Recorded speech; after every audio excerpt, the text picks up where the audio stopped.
Panic attack, এটা কোনো প্রাণঘাতী রোগ নয়, এটা হচ্ছে আপনার মনের একটি রোগ।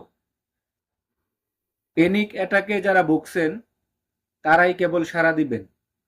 প্যানিক অ্যাটাক, অ্যাংজাইটি কিংবা ডিপ্রেশন সবগুলো এক হলেও প্যানিক অ্যাটাক, প্যানিক ডিসঅর্ডার এগুলোর মধ্যে কিছু পার্থক্য রয়েছে। প্যানিক অ্যাটাক মূলত প্রারম্ভিক অবস্থায় যেটা হয় এটাকে বলা হয় প্যানিক অ্যাটাক। আর এই প্যানিক অ্যাটাকটা যখন চক্রাকারে ঘুরে ঘুরে বারবার আসতে থাকে তখনই এটা ডিসঅর্ডারে পরিণত হয়ে যায়। আর তখন ভুক্তভোগী মনে করে তার সাথে খারাপ কিছু ঘটে যাচ্ছে, তার সাথে বুঝি বড় কিছু ঘটে যাচ্ছে।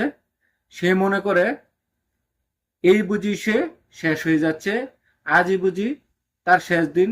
তার মনের ভিতরে এরকম একটি ভয় কাজ করতে থাকে। আসলে এটা আপনার শরীরের কোনো রোগ নয়, আপনার কোনো অঙ্গ প্রত্যঙ্গ বিকল হয়ে যায়নি, এটা আপনার ব্রেনের একটি মেসেজ।